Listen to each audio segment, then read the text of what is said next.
Rocco, another late push from your team. Tough to see it be a little too late, especially when things got away from you with some miscues there in the sixth. I mean, yes. The answer to that is definitely yes. I'll tell you what. The game, the way it played out today, we got beat today. We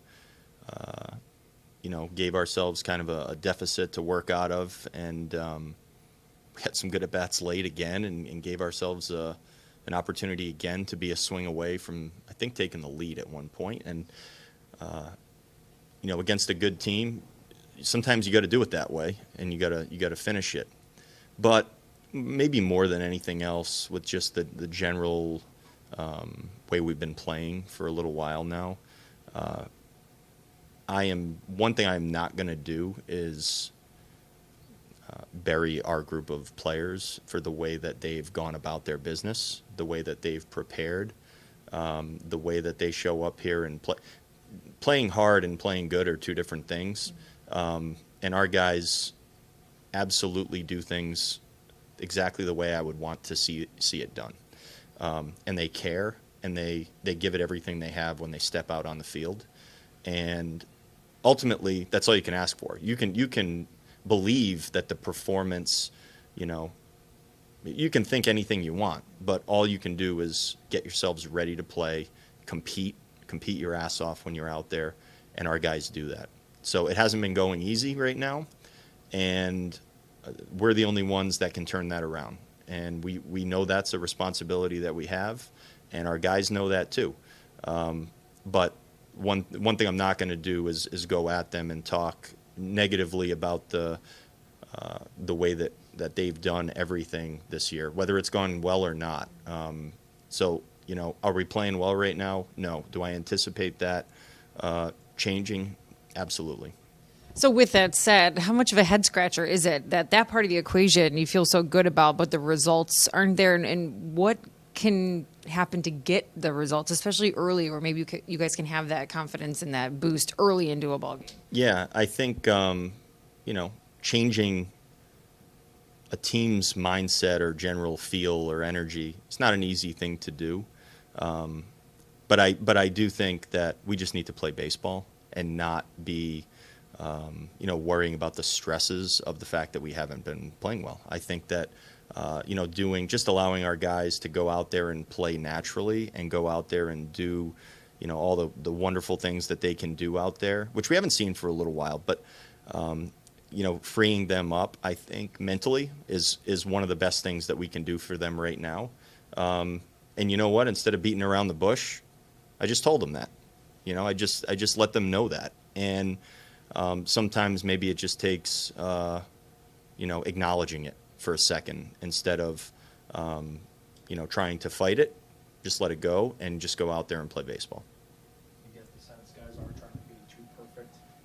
And, we're worried about one mistake, and then that kind of mentality can snowball.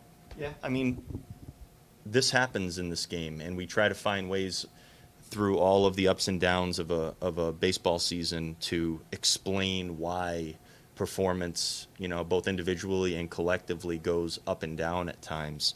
It's a very difficult thing to understand, even for people that are in the clubhouse all the time, and the players themselves, and even me. Sometimes you don't know why that happens, and there's never one particular way to change it in either direction.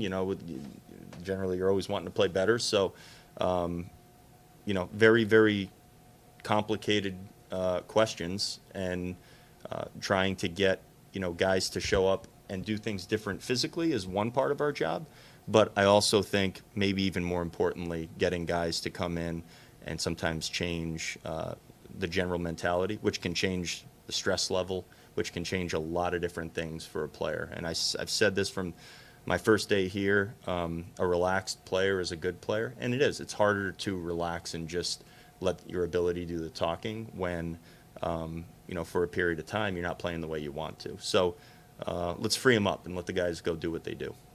And how will that, what practical application is that? What do you expect to see from them as a result of this? What was their reaction to it? Well, I don't know.